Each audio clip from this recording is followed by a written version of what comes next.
أشهد أن لا إله إلا الله وحده لا شريك له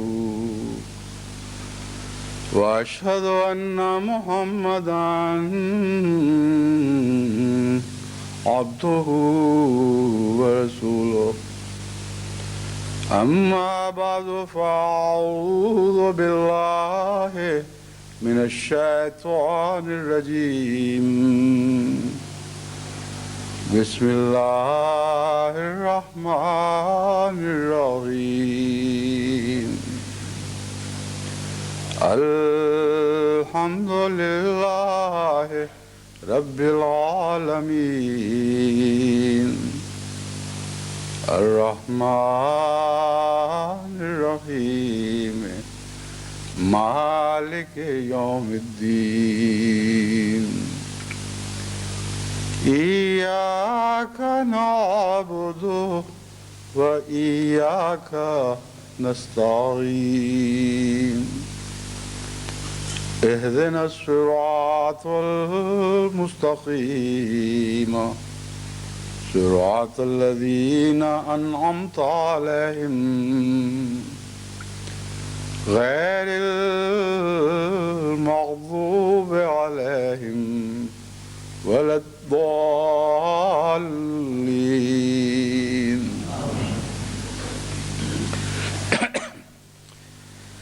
حسب سابق اس جمعے کا آغاز بھی اس خطبے کا آغاز بھی مختلف ممالک میں مختلف جماعتی اجتماعات کے ذکر سے کرتا ہوں۔ مجلس انصار اللہ ضلع اسلام آباد کا تربیتی اجلاس کل سے شروع ہے اور آج اختتام پذیر ہوگا۔ مجلس خدام الاحمدیہ بنگلہ دیش کا سالانہ اجتماع بھی شروع ہے جو 21 سے 23 اکتوبر تک جاری رہے گا۔ آج مجلس انصار اللہ ضلع سیالکوٹ اور ضلع لودھراں اور مجلس انصار اللہ بیت التوحید لاہور کے سالانہ اجتماعات ہو رہے ہیں، اور کل لجنہ ماءاللہ اور ناصرات الاحمدیہ یادگیر ہندوستان اور لجنہ ماءاللہ کیرلا کا صوبائی اجتماع اور اسی طرح مجلس خدام الاحمدیہ بھارت کا 16واں اور اطفال الاحمدیہ بھارت کا 15واں سالانہ اجتماع اکتوبر سے شروع ہو رہا ہے۔ بھارت کا خدام الاحمدیہ کا اجتماع تو دراصل بہت پرانا ہے۔ جب سے خدام الاحمدیہ کا آغاز ہوا ہے وہ قادیان بھارت ہی سے ہوا تھا، اس لیے تعجب ہے کہ انہوں نے اپنا سلسلہ کیوں کاٹ لیا، جبکہ پاکستان کی جماعتوں نے یہ گنتی اسی وقت سے شروع کر رکھی ہے جب سے کہ خدام الاحمدیہ کا آغاز ہوا تھا۔ تو بھارت کا اجتماع جو ہے وہ بہرحال اسی وقت سے شروع ہونا چاہیے جب سے خدام الاحمدیہ کا اعلان کیا گیا تھا۔ اگر وہ یہ سمجھتے ہوں کہ بھارت ملک کا الگ اجتماع اب ہو رہا ہے تو وہ تو پھر چند سال کی گنتی ہے۔ جب میں نے یہ اعلان کیا کہ ایک مرکزی صدر کی بجائے مختلف ممالک کے اپنے اپنے صدران ہوں گے تو اس حساب سے پھر ان کا یہ اجتماع اس وقت سے شمار ہونا چاہیے۔ بہرحال 16واں نہیں ہے، یہ اس سے بہت زیادہ پرانا اجتماع ہے جو چل رہا ہے۔ لجنہ ماءاللہ پنجاب کا صوبائی سالانہ اجتماع یعنی ہندوستان کا ہی کل بروز ہفتہ شروع ہوگا۔ جماعت احمدیہ ٹرینیڈاڈ ٹوباگو کا جلسہ سالانہ پرسوں 24 اکتوبر کو منعقد ہو رہا ہے۔ اس سلسلے میں صرف ایک دو باتیں خاص طور پر کہنا چاہتا ہوں۔ اول تو مجلس خدام الاحمدیہ بنگلہ دیش اللہ تعالیٰ کے فضل سے بہت ہی فعال مجلس ہے اور میری توقعات سے بہت بڑھ کر مخلص اور فدائی خدام اس مجلس میں ہیں۔ بہت سخت گھمبیر حالات میں جبکہ ہر طرف سے خطرات نے ان کو گھیر رکھا تھا اور تعداد بہت تھوڑی تھی، بڑی جمع مردی کے ساتھ اور بڑی ہمت اور اخلاص اور توکل کے ساتھ انہوں نے وقت گزارے ہیں، اور اللہ نے پھر ساتھ ساتھ اس کے پھل بھی عطا کیے۔ تو اللہ تعالیٰ ان کی روایات کو بھی ہمیشہ زندہ رکھے، پہلے سے بڑھ کر ان خوبیوں میں بڑھائے، اور دنیا بھر کے خدام کو اس پہلو سے اپنے اپنے ملک میں بھی اور دنیا کے لیے بھی مثالی بنا دے۔ جہاں تک مجلس انصار اللہ سیالکوٹ کا تعلق ہے، میں یہ کہنا چاہتا ہوں کہ سیالکوٹ کو دنیا بھر میں ایک خاص اہمیت حاصل ہے۔ جماعت احمدیہ کے آغاز پر سب سے زیادہ ضلع قادیان کے گرداسپور کے علاوہ سب سے زیادہ جس ضلع نے احمدیت کی خدمت کی ہے اور حضرت مسیح موعود علیہ السلام کی آواز پر لبیک کہا ہے، وہ ضلع سیالکوٹ تھا۔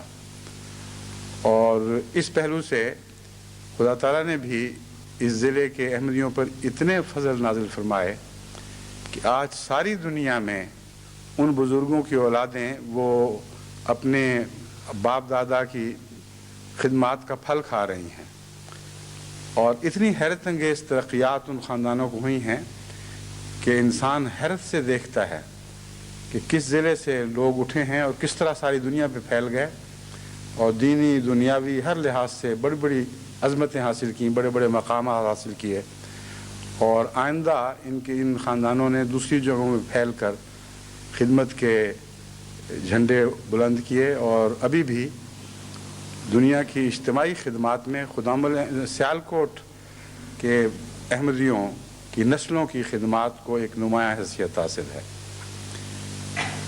اس کے بعد کیا ہوا اللہ تعالیٰ بہتر جانتا ہے کہ کیا بنی اور کیا بگڑی، کہ انہوں نے ان دین کی خدمات سے دین کی خدمات میں دلچسپی کم کر دی۔ منہ موڑنے کا لفظ میں استعمال نہیں کرنا چاہتا، دنیا کے دھندوں میں زیادہ مشغول ہو گئے، دین پر سیاست کو ترجیح دینے لگے، خاندانی رقابتوں اور شراکتوں میں مبتلا ہو گئے، اور اپنی عزتیں دنیا کی ذلیل نمبرداریوں میں شمار کرنے لگے، اور چودراہٹ کا وہ بگڑا ہوا تصور جس نے ایک لمبے عرصے تک پنجاب پہ قبضہ کیے رکھا تھا، وہ ان خاندانوں کے سروں میں سما گیا، اور اس کے بعد پھر وہ سارا وقار کھو بیٹھے۔ سیالکوٹ کی جماعتیں صف اول میں شمار ہونے کی بجائے سب سے پیچھے جا پڑیں، اور اب وہ ماضی کی یادگاریں ہی رہ گئی ہیں، جیسے کھنڈرات رہ جایا کرتے ہیں۔ کم ہیں ان میں جو اللہ تعالیٰ کے فضل کے ساتھ ان پرانی اقدار کو زندہ رکھنے کے تہیہ کیے ہوئے ہیں۔ اب کچھ عرصے سے یہ احساس بیدار ہو رہا ہے۔ انصار اللہ سے میں خصوصیت سے مخاطب ہوتا ہوں کہ آپ کے اس دنیا میں دن تھوڑے رہ گئے ہیں، اگرچہ خدام انصار سے پہلے بھی مر سکتے ہیں، اطفال بھی خدام سے پہلے مر جاتے ہیں، لیکن بالعموم جب ہم ایک گروہ کی بات کرتے ہیں تو انصار کے اس دنیا میں رہنے کے دن خدام اور اطفال کے مقابل پر تھوڑے ہیں۔ ان تھوڑے دنوں میں جتنی خدمت کی توفیق ہے وہ حاصل کر لیں۔ جس حد تک کھوئی ہوئی روحانی اقدار کو اثر نو حاصل کرنے کی کوشش ہے، آپ اگر یہ کوشش کریں تو آپ کے نیک اثرات آپ کی نوجوان نسلوں پر بھی اور چھوٹی بچہ نسلوں پر بھی پڑیں گے۔ اور میری ہمیشہ سے یہ دعا رہی ہے اور تمنا رہی ہے، اب بھی ہے، آئندہ بھی رہے گی، کہ سیالکوٹ کو اللہ تعالیٰ وہ مرتبہ اور مقام عطا فرمائے جو حضرت مسیح موعود علیہ السلام کے زمانے میں ان کو عطا ہوا تھا، اور ان کھوئی ہوئی اقدار کو اثر نو چمٹ جائیں، حاصل کریں، پھر چمٹ جائیں، حرز جان بنا لیں، اور نہ چھوڑیں جب تک کہ خدا کا بلاوا ان کو نہ آ جائے۔ یعنی اس دنیا میں رہتے ہوئے جب تک زندہ ہیں ان اعلیٰ بزرگ اقدار سے چمٹے رہیں۔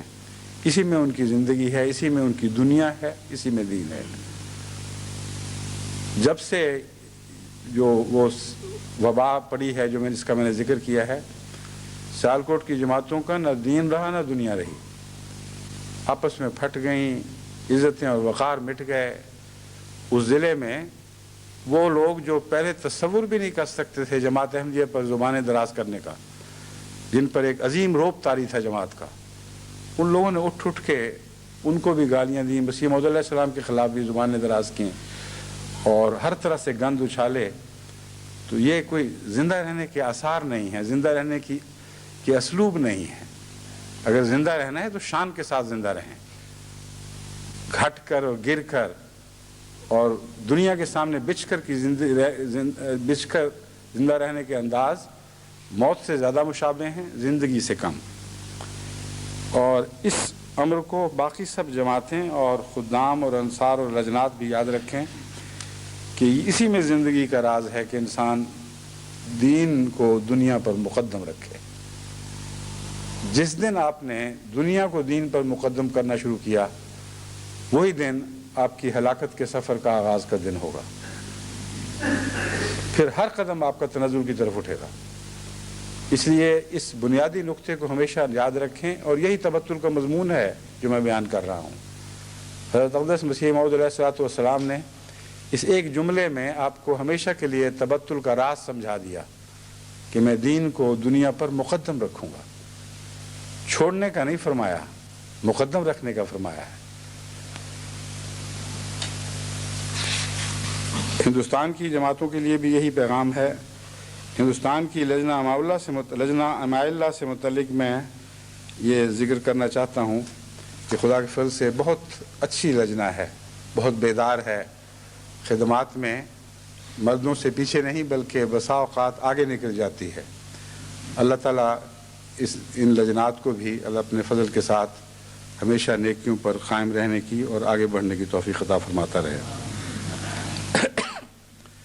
گزشتہ خطبے میں میں نے حضرت یوسف علیہ السلام کے واقعات کا ذکر کرتے ہوئے یہ عرض کیا تھا کہ قرآن کریم نے حضرت یوسف کے قصے کو بہترین قصہ قرار دیا، بہت ہی حسین، بہت ہی دلکش۔ اور شروع میں تو مجھے تعجب ہوتا تھا، پھر میں جتنا غور کیا مجھے اس قصے کا حسن اور زیادہ نمایاں اور جاذب نظر ہو کر دکھائی دینے لگا۔ اس پر میرے ایک پرانے بزرگ استاد نے مجھے توجہ دلائی ہے کہ یہاں احسن القصص فرمایا گیا ہے، احسن القصص نہیں فرمایا۔ قصہ کی جمع قصص ہوتی ہے، اور قصص سے مراد قصہ نہیں بلکہ تتبع کرنا، جستجو کرنا اور اسی قسم کا مضمون ہے، قصے کا بیان کہا جا سکتا ہے۔ ان کا بڑا احترام میرے دل میں ہے۔ میں جانتا ہوں کہ وہ گہری نظر رکھتے ہیں علوم عربیہ پر، لیکن اس سلسلے میں معذرت کے ساتھ ان کا یہ مشورہ قبول کرنے سے قاصر ہوں۔ اس کی وجہ یہ ہے کہ اہل علم نے جہاں یہ بات بھی لکھی ہے جو میرے سامنے پیش کی گئی، وہاں اس بات پر بھی زور دیا اور بڑی واضح قطعی گواہیاں پیش کی کہ یہاں سورہ یوسف میں جہاں احسن القصص فرمایا گیا ہے وہاں بہترین قصہ مراد ہے، اور اس کے دلائل پیش کیے۔ مثلا انگریزی ڈکشنری میں سب سے زیادہ اہم اور مستند کتاب لین ہے۔ لین یہ لکھتا ہے، جہاں اور معنی بیان کرتا ہے کہ احسن القصص میں لفظ قصص قصے کا متبادل ہے، کیونکہ یہ سبسٹینٹیو ہے، اور عربی لغت سے یہ ثابت ہے کہ بعض دفعہ سبسٹینٹیو کو وہ اسم کے متبادل کے طور پر پیش کیا جاتا ہے۔ بس یہاں اس کا قصہ ترجمہ کرنا ناجائز نہیں، لیکن اس سے بہت بڑھ کر ایک بہت ہی بزرگ صاحب فہم اور صاحب عرفان عالم دین حضرت علامہ امام راغب کی گواہی ہے۔ میں تو جتنا علامہ امام راغب کے علم سے استفادہ کرتا ہوں اتنا ہی میرے دل میں ان کی محبت بڑھتی جاتی ہے، اور میں درود میں ان کو بھی آل میں شامل کرتا ہوں، کیونکہ قرآن کریم کے الفاظ پر جتنی گہری نظر ڈال کر انہوں نے وہ کتاب لکھی ہے جسے مفردات امام راغب کے نام سے یاد کیا جاتا ہے، اس کی کوئی اور نظیر سارے عالم اسلام میں پیش نہیں کی جا سکتی۔ بہت گہری نظر سے مطالعہ کیا اور قرآن سے گواہیاں نکالیں، اور جو بات بیان کی اس کی ایسی ٹھوس شہادت قرآن سے پیش کی ہے کہ کسی عالم کو پھر زبان کھولنے کی جرت نہیں ہو سکتی، یعنی اس کے مقابل پر۔ آپ لکھتے ہیں، یعنی ایک لمبی بحث ہے، اس میں فرماتے ہیں والقصص الاخبار المتتبعات، یعنی قصص ان خبروں کو بھی کہتے ہیں جن کی پیروی کی جائے. بس قصص کے نتیجے میں یعنی تتبع کے نتیجے میں جو اخبار ہاتھ آتی ہیں ان کو بھی قصص کہا جاتا ہے. قال لهو القصص الحق، کہ دیکھیں قرآن کریم نے فرمایا القصص الحق.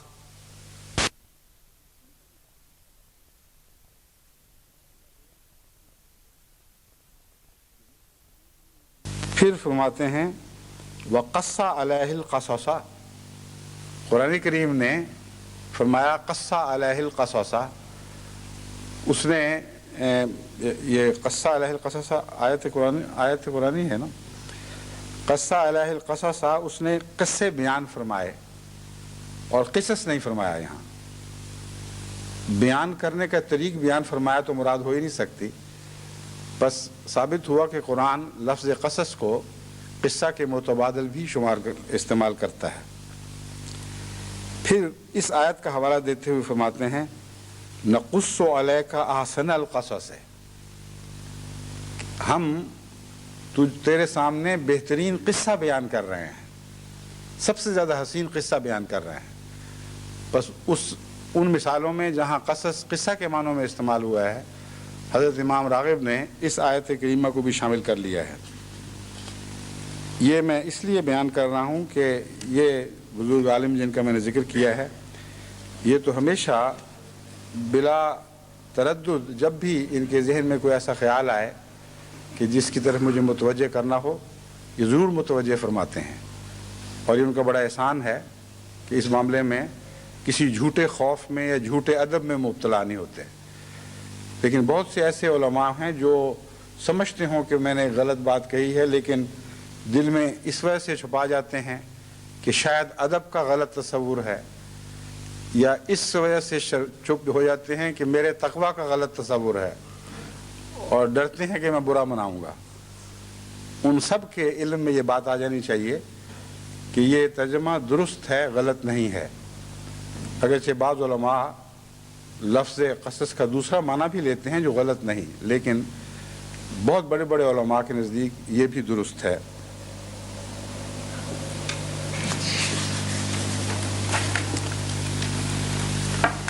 میں نے گزشتہ خطبے میں یہ گزارش کی تھی کہ صوفیاء کا ایک بہت ہی مشہور مقولہ ہے موتو قبل ان تموتو. میں نے احادیث میں تلاش کیا کہ آن حضرت صلی اللہ علیہ وآلہ وسلم نے بھی کہیں یہ فرمایا ہے، تو میرے علم میں وہ ایسی حدیث تو کوئی نہیں آئی جس میں یہ فرمایا ہے موتو قبل ان تموتو. لیکن ایک اور حدیث میں اس مضمون کو زیادہ احسن رنگ میں آن حضرت صلی اللہ علیہ وآلہ وسلم نے یوں پیش فرمایا ہے یا ایھا الناس توبوا الی اللہ قبل ان تموتوا، اے بنی نوع انسان اللہ تعالیٰ کے حضور توبہ اختیار کرو بیشتر اس کے کہ تموتو تم مر جاؤ. وباردوا بالاعمال الصالحۃ قبل ان تشغلوا، اور اعمال صالحہ بجا لانے میں جلدی کرو بیشتر اس کے کہ تم دوسری باتوں میں مشغول کر دیے جاؤ. دوسری باتوں میں مشغول کر دیے جانے والا جو مضمون ہے یہ مزید وضاحت طلب ہے، کیونکہ اس میں بہت ہی گہری حکمت کا بیان ہے. اگر انسان اعمال صالحہ کی بجا آوری میں جلدی نہیں کرتا تو ایسے مواقع بسا اوقات ہاتھ سے کھوئے جاتے ہیں اور پھر ہاتھ نہیں آیا کرتے. ہر انسان کے اندر ایک تبدیلی کا وقت آتا ہے، ایک دل سے موج اٹھتی ہے جو نیکی کی موج ہوتی ہے. اس وقت وہ کہتا ہے میں یوں کر دوں اور یوں کر دوں.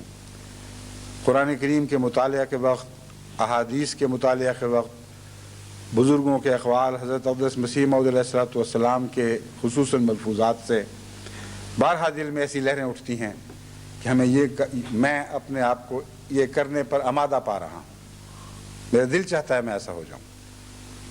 وہ وقت ہے اس نیک ارادے کو عمل میں ڈھال دینے کا. اور اگر انسان جلدی نہ کرے تو یہ وقت ضرور ہاتھ سے چلا جاتا ہے. وہ کیفیت مدام نہیں رہتی. اسی طرح رمضان مبارک میں بھی ایسے وقت آتے ہیں، ایسی راتیں آتی ہیں جب انسان کا دل چاہتا ہے کہ سب کچھ خدا کے حضور حاضر کر دے، اور اس وقت ہمت نہیں ہوتی کہ اس خواہش پر عمل پیرا ہو سکے۔ عمل نہ کرنے کے نتیجے میں رمضان گیا اور نیک ارادے بھی اس کے ساتھ رخصت ہوئے۔ بس حضرت صلی اللہ علیہ وآلہ وسلم نے جو فرمایا قبل ان تشغلوا، تو مراد یہ ہے نیک کاموں کے علاوہ ایسے مشاغل میں مبتلا ہو جاؤ جو تمہیں نیک کاموں سے غافل کر دیں، جن کی وجہ سے تمہارے نیک مواقع ہاتھ سے جاتے رہیں۔ اور تخشلو میں ایک اور بھی تنبیہ ہے، اور وہ یہ ہے کہ تمہیں خدا تعالیٰ کی تقدیر مصیبتوں میں مبتلا فرما دے، ایسے گورکھ دھندوں میں تم پڑ جاؤ جو تمہارے لیے تکلیف کا موجب بنے، اور پھر نیک اعمال کی طرف لوٹنے کی تم میں صلاحیت ہی نہ رہے۔ تشغلوں میں مرضیں بھی آ جاتی ہیں۔ ایک صحت مند انسان عبادت کا جیسا حق ادا کر سکتا ہے، بیمار نہیں کر سکتا، لیکن اگر انسان صحت کے ہوتے ہوئے عبادت سے غافل رہے تو بسا اوقات ایسے انسان پر ایسی بیماریاں آ جاتی ہیں کہ وہ پھر عبادت کے لائق ہی نہیں رہتا۔ اور یہ مضمون بڑا وسیع ہے، ہر نیکی کی راہ میں کوئی نہ کوئی بیماری حائل ہو سکتی ہے۔ تو پس حضور صلی اللہ علیہ وآلہ وسلم نے قبل ان تشغلوا کہہ کر احتمالی بیماریوں کا بھی ذکر فرما دیا، احتمالی حادثات کا بھی ذکر فرما دیا، اور کئی قسم کے گورکھ دھندے جو انسان کو گھیر لیتے ہیں، انسان ان میں مبتلا ہو جاتا ہے، ان کا بھی ذکر فرما دیا، اور اس بنیادی فطرت انسانی کا بھی ذکر فرما دیا کہ ہر انسان کی زندگی میں ایسے لمحات آتے ہیں جب وہ نیک ارادوں پر اپنے آپ کو تیار پاتا ہے، اس وقت وہ ارادہ اگر عمل میں نہ ڈھلے تو وقت ہاتھ سے جاتا رہتا ہے۔ بس اس پہلو سے توبو الی اللہ قبل ان تموتوا کا مضمون جو دراصل تبتل سے تعلق رکھتا ہے، اس کے یہ سارے پہلو بھی ہمارے سامنے آ گئے۔ یعنی تبتل ہر اس موقع پر اختیار کیا جا سکتا ہے جب خدا تعالیٰ کی طرف سے ایک روحانی تحریک دل میں پیدا ہو رہی ہے، اور ٹکڑا ٹکڑا اس طرح زیادہ آسانی کے ساتھ تبتل کی توفیق مل سکتی ہے۔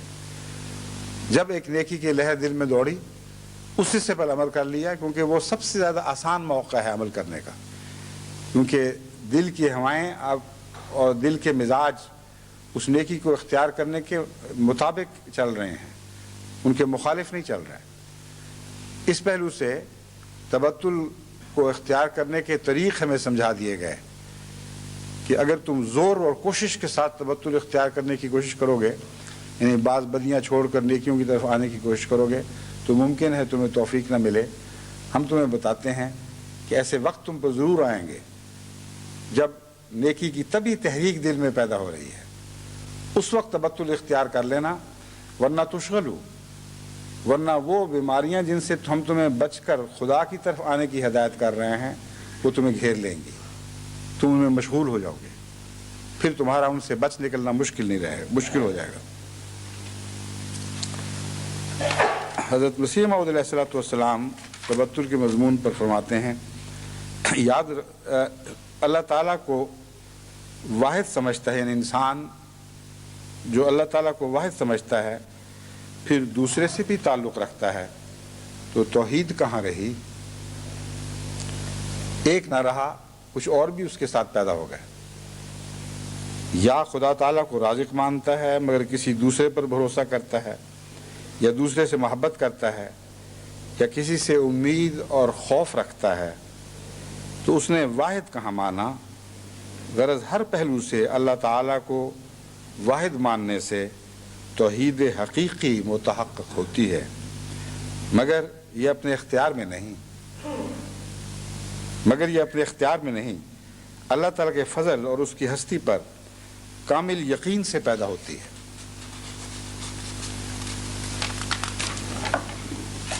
پھر فرماتے ہیں اللہ تعالیٰ سے تعلق کے لیے ایک محویت کی ضرورت ہے، ہم بار بار اپنی جماعت کو اس پر قائم ہونے کے لیے کہتے ہیں، کیونکہ جب تک دنیا کی طرف سے انقطاع یعنی تبتل، علیحدگی اور اس کی محبت دلوں سے ٹھنڈی ہو کر اللہ تعالیٰ کے لیے فطرتوں میں طبی جوش اور محبیت پیدا نہیں ہوتی، اس وقت تک ثبات میسر نہیں آ سکتا۔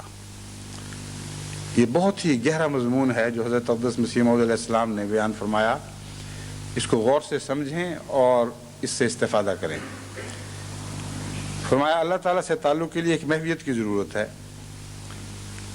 محویت سے مراد خدا کے لیے خالص ہو جانا، یا دوسرے لفظوں اس کا لفظی ترجمہ تو ہے اس میں کھوئے جانا۔ خدا تعالیٰ میں کھوئے جانے کی ضرورت ہے، اور یہ کیسے حاصل ہو سکتا ہے؟ جب تک دنیا کی طرف سے انقطاع، یعنی پہلی منزل اس کی یہ ہے کہ دنیا سے انسان کاٹا جائے۔ اگر کاٹا نہیں جاتا تو اس کا پیوند خدا تعالیٰ کی ذات میں لگ نہیں سکتا۔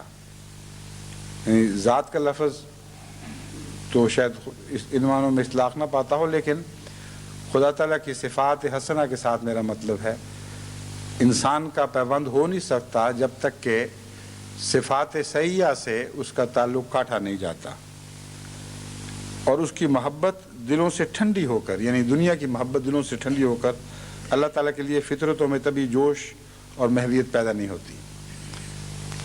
دو محبتیں بیک وقت برابر نہیں پل سکتی، ایک محبت کو ضرور غالب ہونا ہے۔ جب دنیا کی محبت غالب رہے اور جب تک دنیا کی محبت غالب رہے اللہ تعالیٰ کی محبت جڑ نہیں پکڑ سکتی۔ بس جب بھی آپ محبت کے مضمون پر غور کریں گے تو مشکل یہ پیش آئے گی کہ یہاں ایک جڑ کا سوال نہیں، بیسیوں سینکڑوں ہزاروں جڑیں ہیں جنہوں نے ہمیں غیر اللہ کی محبت میں باندھ رکھا ہے۔ غیر اللہ کی محبت کی زمین میں ہم پیوست ہیں۔ بعض لوگوں کی جڑیں ہلکی ہیں اور اوپر ہیں، اور بعض زلازل، بعض آندھیاں ان کی جڑیں اکھیڑنے میں ان کی مدد کرتی ہیں۔ غم پڑتے ہیں، مصائب وارد ہوتے ہیں، اور ان درختوں کی جڑیں جو زمین میں پیوستہ تھیں ان سے الگ ہو جاتی ہیں۔ پھر اللہ فضل فرمائے تو خدا تعالیٰ کی محبت کی زمین میں وہ دوبارہ پیوست ہو سکتی ہیں، لیکن بعضوں کی جڑیں گہری ہوتی ہیں، جو مرضی ابتلاء جیسی کیسی نصیحت کی جائے وہ اسی طرح اس زمین میں گہری پیوست رہتی ہیں۔ تو فرمایا کہ جب تک پہلے یہاں سے جڑیں اکھیڑو گے نہیں اللہ کی محبت میں وہ جڑیں لگ نہیں سکتی۔ جب ایک دفعہ اکھیڑی جائیں تو پھر کیا ہوتا ہے؟ فطرتوں میں طبی جوش پیدا ہو جاتا ہے، کیونکہ ایک ایسا شخص جس کی جڑیں اکھڑ جائیں اس کی بقا کا زمانہ بہت تھوڑا ہے۔ وہ جتنی جلدی ممکن ہو ان جڑوں کو دوبارہ کسی زمین میں پیوست کرنے کی کوشش کرتا ہے۔ یہی پودوں کا حال ہے۔ پودے جو اکھڑ کر ہواؤں آندھیوں سے اپنے اصل موطن سے الگ ہو جاتے ہیں، اپنی جڑوں سے جدا ہو جاتے ہیں، جہاں بھی ہوا ان کو ٹھہراتی ہے وہاں وہ فوری طور پر جڑیں زمین میں پھینکنے کی کوشش کرتے ہیں۔ تو فرمایا دنیا سے جڑیں اکھیڑو تو پھر ایک طبی جوش پیدا ہوگا کہ کہیں تو جڑیں لگیں۔ پھر خدا کی ذات میں محویت کا معاملہ آسان تر ہو جائے گا۔ تم خود بخود چاہو گے کہ دنیا سے کاٹے گئے خدا تو ملے، تو کم سے کم اس مجبوری کے پیش نظر ہی تمہیں اللہ تعالیٰ میں محو ہونے میں مدد ملے گی۔ اس کے بغیر ثبات میسر نہیں آ سکتا۔ اب جڑوں کو اکھڑنے کا جو مضمون میں نے بیان کیا ہے اس کا ثبات سے تعلق ہے۔ جڑیں وابستہ ہوں تو ثبات آتا ہے، اور نیکیوں پر ثبات اس لیے نہیں آ سکتا جب تک خدا تعالیٰ کی ذات میں انسان محو نہ ہو۔ اس لیے نہیں آ سکتا کہ دنیا میں اگر جڑیں زمین میں گہری پیوست ہوں، یعنی دنیا کی زمین میں، تو نیکیاں صرف سرسری شاخوں پر عارضی بہار کے اثر کے طور پر دکھائی دیتی ہیں۔ جڑیں فیصلہ کرتی ہیں کہ اس درخت نے کیا بننا ہے اور کیا رہنا ہے، اور کوئی نیکی ہمیشہ وہاں قائم نہیں رہ سکتی جب تک کہ جڑیں اس کی تائید نہ کریں۔ بس جب تک اللہ تعالیٰ کی ذات میں انسان کی محبت کی جڑیں پیوستہ نہیں ہو جاتی اس وقت تک حضرت مسیح موعود علیہ السلام فرماتے ہیں کہ تمہاری نیکیوں کو ثبات نہیں آ سکتا۔ اب یہ ہم نے روزمرہ دیکھا ہے کہ ایک انسان نیکیوں کو اختیار کرتا ہے، پھر اکھڑ جاتا ہے، پھر اختیار کرتا ہے، پھر اکھڑ جاتا ہے. ہر وقت اس دغدغے میں اس کا وقت گزرتا ہے کہ کیا کروں، کس طرح اپنی نیکیوں کو ثبات بخشوں. حضرت مسیح موعود علیہ الصلوۃ والسلام نے اس کا حل پیش فرما دیا کہ محبت الہی میں اس کا حل ہے.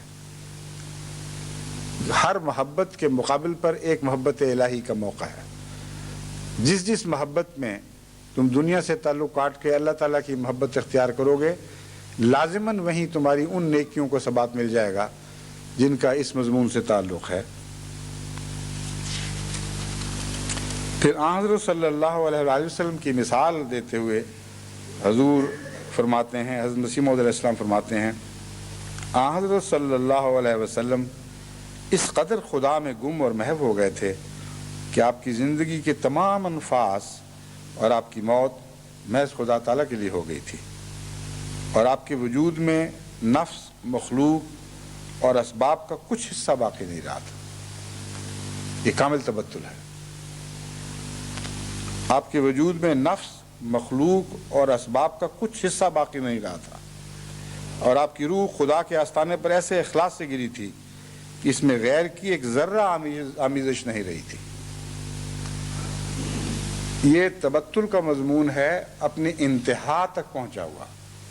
اس سے آگے کا تبتل ممکن نہیں ہے کہ اللہ تعالیٰ کے تعلق میں، اس کی محبت میں ہر دوسرا تعلق بالکل کل عدم ہو جائے، بلکہ عدم ہو جائے اور کچھ بھی اس کا باقی نہ رہے. کامل طور پر جو شخص اپنے نفس سے کاٹا گیا، پہلا اپنے حضرت مسیح علیہ السلام نے نفس کا ذکر فرمایا ہے، کامل طور پر اپنے نفس سے کاٹا گیا، مخلوق اور اسباب سے کاٹا گیا. امر واقعہ یہ ہے کہ مخلوق اور اسباب سے کٹنے سے پہلے نفس سے کٹنا ضروری ہے. یہ یاد رکھیں، مخلوق اور اسباب کے تعلق کی جڑیں نفس کے اندر ہیں. بس حضرت مسیح موعود علیہ الصلوۃ والسلام نے بہت ہی گہری عرفان کی بات فرمائی ہے اور بڑی حکمت سے اس ترتیب کو قائم فرمایا ہے. فرماتے ہیں حضرت محمد مصطفیٰ صلی اللہ علیہ وآلہ وسلم نفس سے کاٹے گئے، اپنی ذات سے کاٹے گئے، اور اس کے نتیجے میں لازم تھا کہ مخلوق اور اسباب کا کچھ حصہ آپ میں باقی نہ رہے. تب ایسا ہوا کہ آپ کی روح خدا کے آستانے پر ایسے اخلاص سے گری کہ اس میں غیر کی ایک ذرہ آمیزش نہیں رہی تھی. اس کے بعد کی جو دنیا ہے اس میں حضرت اقدس محمد مصطفیٰ صلی اللہ علیہ وآلہ وسلم کو اپنے نفس سے بھی ایک تعلق پیدا ہوا، مخلوق سے بھی ایک تعلق پیدا ہوا، اور اسباب سے بھی ایک تعلق پیدا ہوا. مگر کیوں؟ اس لیے کہ اللہ نے فرمایا کہ وَلِ نَفْسِكَ عَلَيْكَ حَقٌّ، دیکھ میرے بندے، تیرے نفس کا بھی تجھ پر حق ہے.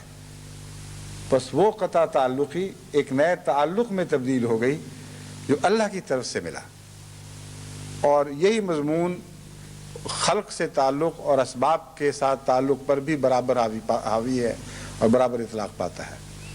گویا آپ کا ہر تعلق رضائے باری تعالیٰ کے تابع ہو کر ایک نئی روح کے ساتھ قائم ہوا ہے، اور اسی حد تک قائم ہوا جس حد تک خدا نے چاہا کہ یہ تعلق ہو. بس دنیا نفس کے تعلق میں اور مخلوق کے تعلق میں اور اسباب کے تعلق میں حضرت اقدس محمد مصطفیٰ صلی اللہ علیہ وآلہ وسلم ایک کامل مثال بن گئے. جس حد تک آپ نفس کا لحاظ رکھتے تھے اور اپنے نفس کا لحاظ رکھتے تھے، دوسروں کے نفوس کا لحاظ رکھتے تھے، وہ خاص ایک تفریق جو اپنے نفس اور غیروں کے درمیان کی جاتی تھی، یہ ایک بہت ہی اعلیٰ تبتل کی مثال ہے، جس کے بعد اللہ تعالیٰ کی طرف سے ایک ان تعلقات کو ایک نئی روح ملتی ہے، نئی روشنی عطا ہوتی ہے. ویسا ہی اگر ہم کریں اور ویسا ہی اسباب سے تعلق رکھیں جیسا کہ حضرت اقدس محمد رسول اللہ نے اسباب سے تعلق توڑنے کے بعد پھر دوبارہ خدا کی خاطر قائم فرمایا ہے، تو یہی اس دنیا میں نجات کا آخری ذریعہ اور پہلا ذریعہ، بلکہ پہلا اور آخری ذریعہ ہے. اس سے زیادہ بہتر نجات کی اور کوئی تعریف ممکن نہیں ہے. دنیا بھر کے مذاہب میں آپ تلاش کر لیں مگر یہ تعریف جو تبتل اور پھر دوبارہ تعلق کی حضرت صلی اللہ علیہ وآلہ وسلم کی سیرت پر غور کرنے کے بعد ہمیں سمجھ آتی ہے، اس سے بہتر نجات کی اور کوئی تعریف ممکن نہیں ہے۔ چنانچہ قرآن کریم نے اس مضمون کو یوں بیان فرمایا، وَمَن يُطِعِ اللَّهَ وَرَسُولَهُ فَقَدْ فَازَ فَوْزًا عَظِيمًا۔ تم نجات کی راہیں پوچھ رہے ہو، ہم تمہیں فوز عظیم کی راہ بتاتے ہیں۔ تم نجات کی کیا باتیں کرتے ہو؟ ہم ایسی نجات کی راہ بتاتے ہیں کہ اس سے بڑھ کر نجات ممکن نہیں ہے، اور وہ نجات محمد رسول خدا اور محمد رسول اللہ کی مطابقت میں ہے۔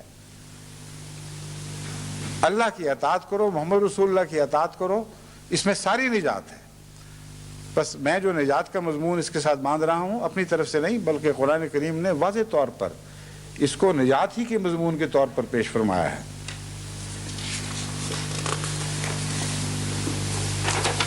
پھر اب میں آپ کے سامنے حضرت اقدس محمد رسول اللہ صلی اللہ علیہ وآلہ وسلم کے تبتل کی چند مثالیں رکھتا ہوں۔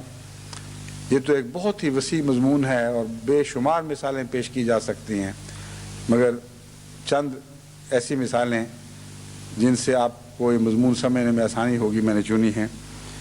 ایک نصیحت کے طور پر ہے۔ بخاری کتاب الرقاق باب قول النبی صلی اللہ علیہ وسلم کن فی الدنیا کانک غریب، یہ عنوان باندھا ہے حضرت امام بخاری نے۔ حضرت عمر رضی اللہ تعالیٰ عنہ بیان کرتے ہیں کہ حضرت صلی اللہ علیہ وآلہ وسلم نے میرے کندھوں کو پکڑا اور فرمایا، تو دنیا میں ایسا بن جا گویا تو پردیسی ہے یا راہ گزر مسافر ہے۔ تبتل کی یہ وہ تعریف ہے جو حضرت صلی اللہ علیہ وآلہ وسلم کی ذات پر سب سے زیادہ صادق آئی، اور اس کی روشنی میں ہم اس مضمون کو زیادہ بہتر رنگ میں سمجھ سکتے ہیں۔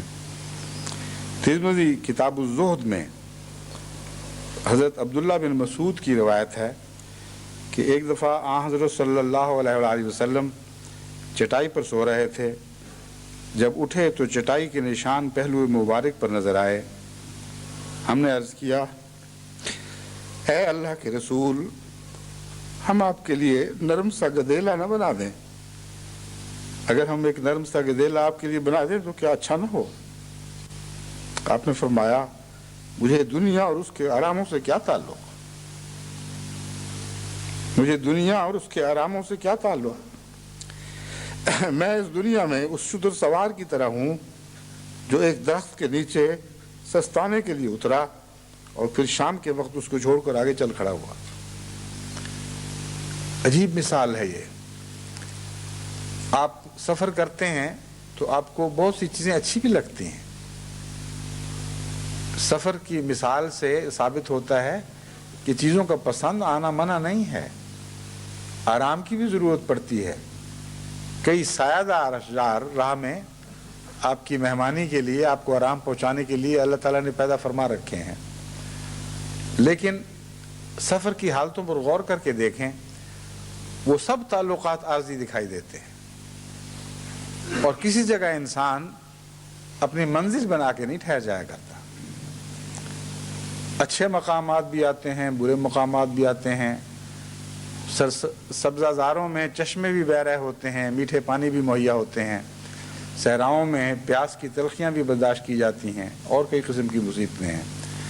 لیکن ایک مسافر جب ان سے گزرتا ہے تو نہ تکلیفیں ہمیشہ کے لیے اس کو مغلوب کر دیتی ہیں یا مایوس کر سکتی ہیں، نہ عارضی لذتیں اس کے قدم تھام سکتی ہیں۔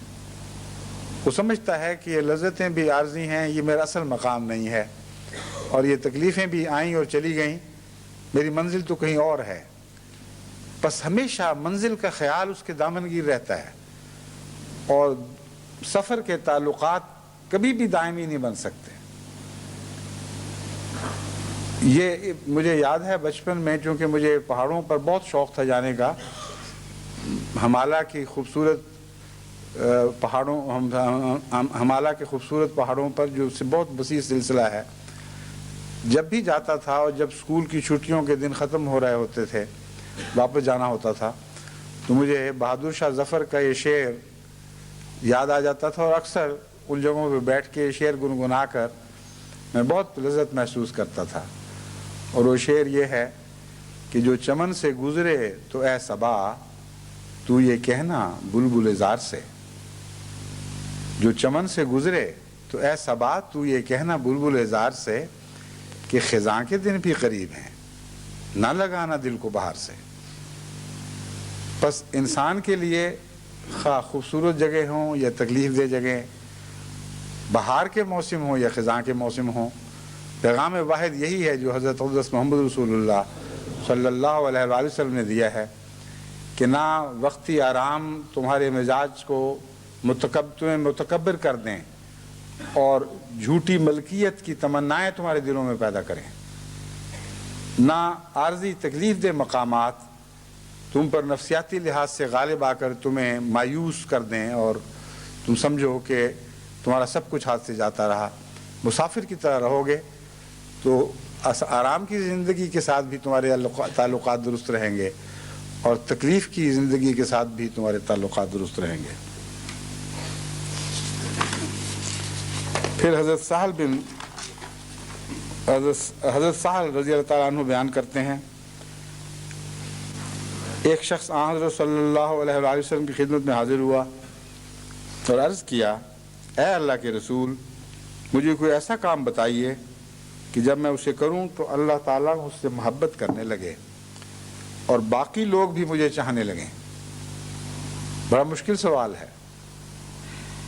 انسان یہ خیال کرتا ہے کہ ایسا کام کروں کہ اللہ محبت کرے تو دنیا سے تعلق توڑنا پڑے گا، اور ایسا کام کروں کہ دنیا مجھے چاہنے لگے تو گویا اللہ سے تعلق توڑنا پڑے گا۔ کتنا مشکل سوال تھا جو بظاہر کیا گیا، لیکن جواب دیکھیں کیسا عارفانہ، کیسا عظیم جواب ہے۔ حضور صلی اللہ علیہ وآلہ وسلم فرماتے ہیں، دنیا سے بے رغبت اور بے نیاز ہو جاؤ، دنیا سے بے رغبت اور بے نیاز ہو جاؤ، اللہ تعالیٰ تجھ سے محبت کرنے لگے گا، اور یہی فعل تمہارے لیے لوگوں کی محبت بھی پیدا کر دے گا۔ فرمایا جو کچھ لوگوں کے پاس ہے اس کی خواہش چھوڑ دو تو لوگ تو اس سے محبت کرنے لگیں گے۔ کتنا حیرت انگیز عارفانہ جواب ہے، اس کو پڑھ کر عقل ورطہ حیرت میں ڈوب جاتی ہے کہ کیسا برجستہ فوراً حضرت اقدس محمد رسول اللہ صلی اللہ علیہ وآلہ وسلم کو اللہ تعالیٰ نے ایسا جواب سجھایا ہے جو اس سوال کے دونوں پہلوؤں پر برابر اطلاق پاتا ہے، اور ایک ہی نیکی ہے جس کے اجر کے طور پر اللہ بھی محبت کرتا ہے اور بندے بھی محبت کرتے ہیں۔ ہمارے تعلقات کے دائرے ہیں، دنیا میں جتنے فساد ہیں ان کی جڑ دنیا کی محبت اور اس رنگ کہ دوسرے کے مال پر حرص کی نگاہیں پڑتی ہیں۔ جو اپنا حق نہیں ہے وہ لینے کی تمنا دل میں پیدا ہوتی ہے۔ اگر کسی شخص کو کامل یقین ہو جائے کہ اس شخص کو میری وجاہت میں، میرے اموال میں، میری اچھی چیزوں میں ایسی دلچسپی ہرگز نہیں کہ انہیں اپنا لے، اس حد تک دلچسپی ہے کہ یہ چیزیں زیادہ ہوں تو یہ خوش ہو، ایسے شخص سے لازماً وہ شخص محبت کرے گا جس کو اس کی طرف سے اس طرح کا کامل اطمینان نصیب ہو اور کامل بے خوفی عطا ہو جائے۔ دراصل حضور اکرم صلی اللہ علیہ وآلہ وسلم نے لفظ مسلم ہی کی یہ تعریف فرمائی ہے، اور انسان کا اسلام کامل ہو نہیں سکتا جب تک اس سے دنیا بے خوف نہ ہو جائے اور تمام دنیا کو حقیقت میں اس کی طرف سے سلامتی کا پیغام نہ پہنچے۔ یہ کیسے ممکن ہے؟ اس کا یہی طریق ہے کہ دنیا کی محبت دل پر اس طرح سرد ہو جائے کہ جو کسی کی ملکیت ہے وہ اس کو مبارک رہے اور اس کو حاصل کرنے کی کوئی تمنا، کوئی خیال دل میں پیدا نہ ہو۔ اور جہاں تک اللہ کی ذات کا تعلق ہے، دنیا کا وجود اس کے سامنے ایک مردار کے طور پر دکھائی دے اور خدا تعالیٰ کی محبت ایک زندہ محبت کے طور پر ہمیشہ اس کے دل پر غالب رہے۔ میں نے دیکھا ہے کہ ہماری جماعت میں بھی بہت سے اختلافات، بہت سے خاندانی مسائل اس نصیحت پر عمل نہ کرنے کے نتیجے میں ہیں، بہت سے ایسے مجھے خطا خطوط ملتے ہیں، بہت سے مقدمات ایسے قضا میں جاتے ہیں جن سے پتہ چلتا ہے کہ ایک باپ نے آنکھیں بند کیں تو اولاد جائیدادوں میں ایک دوسرے پہ لڑ پڑی۔ بعض ایسے مقدمے میرے سامنے ہیں جو 20-25 سال سے مسلسل چل رہے ہیں، اور کسی طرح کسی فیصلے سے ہر فریق کو اطمینان نصیب ہوتا ہی نہیں۔ بہنیں بھائیوں سے لڑ پڑی ہیں، بھائی بہنوں سے لڑ رہے ہیں، ان کے بچے آگے ان اختلافات کو لے دوڑے ہیں، اور مسلسل سردردی کا سامان، یہاں تک کہ بالآخر مجھے جراحی کا عمل کرنا پڑا اور فیصلہ کرنا پڑا کہ اب تم چاہے اس کو انصاف سمجھو یا نا انصافی سمجھو، قضا کے اس آخری فیصلے پر عمل کرو تو جماعت کے ساتھ رہو گے، ورنہ جماعت سے کاٹے جاؤ گے۔ اور کئی ایسے ہیں جنہوں نے یہ تبتل معکوس اختیار کر لیا، جماعت کو چھوڑ دیا، اللہ سے منہ موڑ لیا، دنیا کو دین پر مقدم کر لیا، لیکن وہ حرص نہ چھوڑی جو دوسرے کے مال پر نظر رکھنے کی حرص ہے۔ آن حضرت صلی اللہ علیہ وآلہ وسلم فرماتے ہیں جو کچھ لوگوں کے پاس ہے اس کی خواہش چھوڑ دو۔ یہاں یہ بھی نہیں فرمایا کہ حق ہے یا نہیں ہے، یہ بحث نہیں اٹھائی۔ فرمایا کہ خدا سے محبت ایسی تام ہو جائے اور خدا کی خاطر دنیا ایسی حقیر دکھائی دینے لگے کہ تم میں ایک عظیم احسان کا جذبہ پیدا ہو جائے۔ اللہ کی خاطر جب دنیا سرد ہوتی ہے تو انسان بعض دفعہ ایک اپنے حق کو دوسرے کے پاس، دوسرے کے قبضے میں دیکھے تب بھی وہ اس کو چھوڑ دیا کرتا ہے، اور اللہ کی خاطر قبول کر لیتا ہے کہ ٹھیک ہے، پھر اگر یہی بات ہے تو خدا میرا رازق ہے، وہ جتنا تم اسے چھینو گے اس سے بہت زیادہ عطا کر دے گا۔ اس کا ہرگز یہ مطلب نہیں کہ حق کے لیے جد و جہد نہیں کرنی چاہیے، مگر جہاں جد و جہد کی حد ختم ہو اور اللہ تعالیٰ کے تعلق کی حد سے متصادم ہونے کا خطرہ ہو، وہاں یہی حکم ہے کہ وہاں قدم روک لو اور خدا کی خاطر اپنے نقصان کو برداشت کر جاؤ۔ اگر خدا غالب ہے اور ملکیتیں مغلوب ہیں تو ہر ایسے موقع پر جہاں یہ فیصلہ کرنا پڑتا ہے کہ حق چھوڑوں یا نہ چھوڑوں، خدا کا تعلق ہی فیصلہ کن ثابت ہوتا ہے۔ اللہ کی خاطر پھر انسان اگر ہر حق چھوڑنے پر اپنے آپ کو آمادہ کر لے تو یہ سچا تبتل ہے جو اس کی زندگی کے ہر عمل میں کار فرما رہے گا۔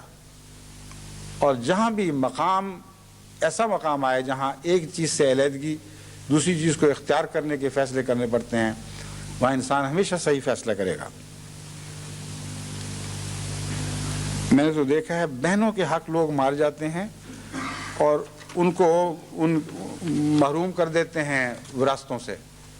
ابھی پرسوں ہی مجھے ایک بچی کا بڑا دردناک خط ملا ہے، اچھے کھاتے پیتے بھائی ہیں، ماں باپ جائیداد چھوڑ کے گئے، اور اس کو کلیتاً بہن، اور غریب بہن کو جس کے 8-10 بچے بھی ہیں بیچاری کے، خامن غریب ہے، ان کو دیکھ بھال نہیں کر سکتا، اس بھائی بہن کو چھوڑا ہوا ہے اور خود عیش و عشرت کی زندگی میں مبتلا ہیں، اور بہن کا حق ان کے مال میں داخل ہے۔ قرآن کی فرماتا ہے فی اموالہم حق للسائل والمحروم۔ نیک لوگ جو خدا کے سے تعلق رکھنے والے ہیں ان کا تو یہ حال ہے کہ جو ان کا مال ہے اس میں بھی سائل اور محروم کا حق ہوتا ہے۔ اس کا ایک معنی یہ بھی ہے، لیکن وہ کیسے لوگ ہیں جو سائل اور محروم کا حق چھین کر اپنے مال میں داخل کرتے ہیں؟ یہ مومن نہیں کہلا سکتے۔ بس قضا جو فیصلے کرے جب بھی کرے اس پر عمل درآمد کی کسی کو توفیق ملے یا نہ ملے، لیکن ایک قضا ہے جو آسمان پر قائم ہے، اس قضا کے فیصلوں اور اس کی تنفیذ سے دنیا میں کوئی بچ نہیں سکتا۔ اس لیے میں ساری جماعت کو نصیحت کرتا ہوں کہ اگر کسی کا حق ان کے مال میں شامل ہے تو اس حق کو الگ کر دیں۔ وہ جہنم کا ٹکڑا ہے جو ان کے پیٹ میں جا چکا ہے، جب تک وہ اس پیٹ میں ہے وہ سارے نظام کے لیے جہنم اور آگ پیدا کرنے کا موجب بنا رہے گا، اور قیامت کے دن وہ پکڑے جائیں گے۔ اس لیے حضرت صلی اللہ علیہ وآلہ وسلم نے جو تبتل کی صحیح تعریف فرمائی ہے اس کے پیش نظر سب سے پہلی بات یہ کریں کہ اپنے اپنے اموال میں، اپنی جائیدادوں میں، اپنی ملکیتوں میں سے سب غیر کے حقوق نکال دیں، پھر غیروں کے حقوق خود قائم کریں اپنے اموال پر، اور خدا کی خاطر مال سے بے رغبتی کے نمونے دکھائیں۔ یہ دوسرا قدم جو ہے، جو احسان کا قدم ہے۔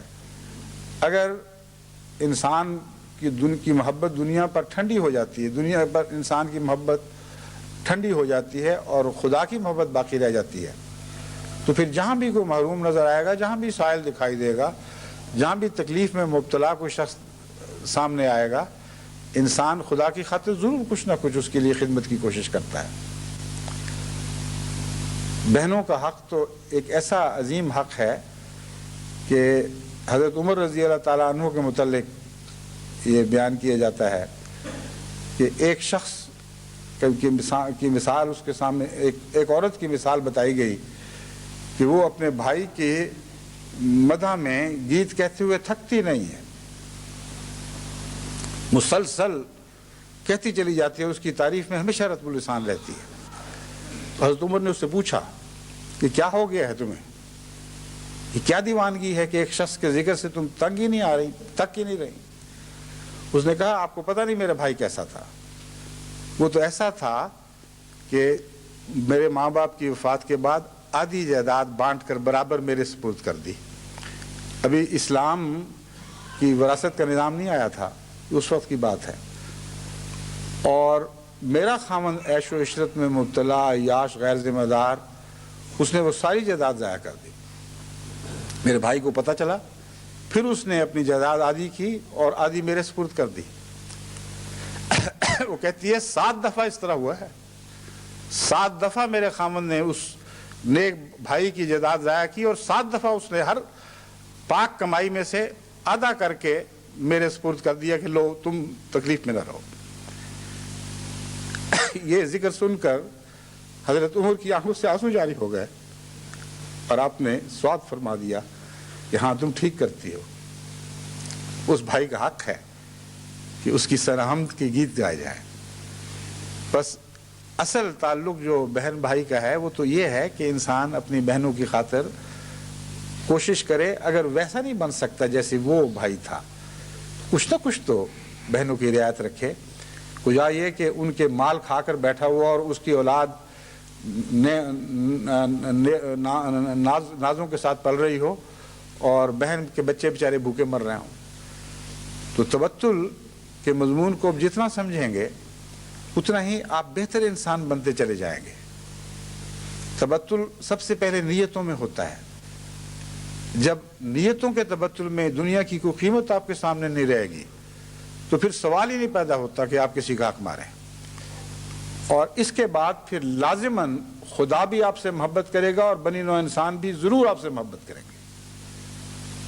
یہ وہ مضمون ہے جس کو سمجھنے کے بعد میں امید رکھتا ہوں کہ اگر جماعت عمل کرے تو انشاءاللہ تعالی اس کے لیے بہت ترقیات کی راہیں کھلیں گی، اور ہمارا معاشرہ ایک انتہائی حسین اور جاذب نظر معاشرہ بن جائے گا جس کی کوئی اور مثال دنیا میں دکھائی نہیں دے گی۔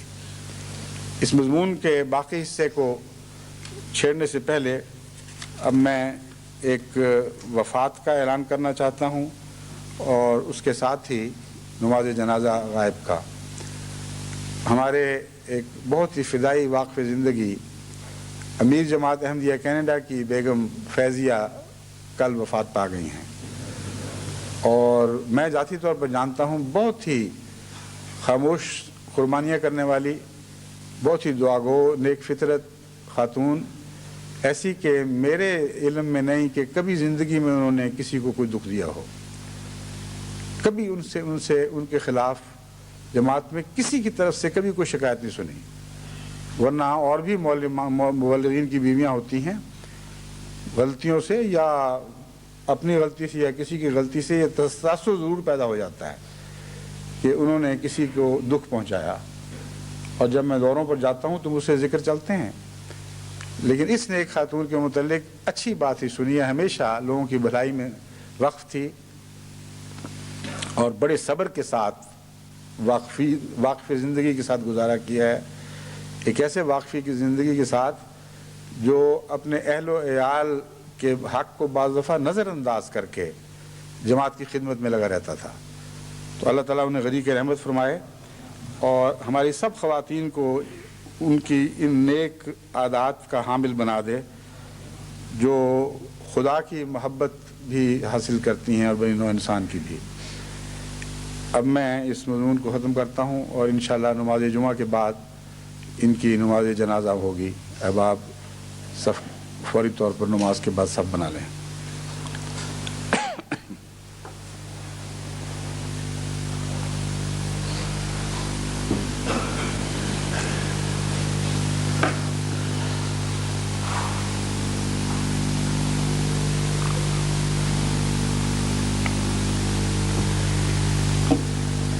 الحمد لله نحمده ونستعينه ونستغفره ونؤمن به ونتوكل عليه ونعوذ بالله من شرور أنفسنا ومن سيئات أعمالنا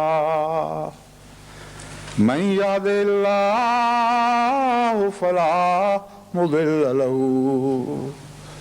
ومن يضلله فلا هادي له ونشهد أن لا إله إلا الله وحده لا شريك له ونشهد أن محمدا عبده ورسوله. عباد الله رحمكم الله إن الله يأمر بالعدل والإحسان وإيتاء ذي القربى وينهى عن الفحشاء والمنكر والبغي يعظكم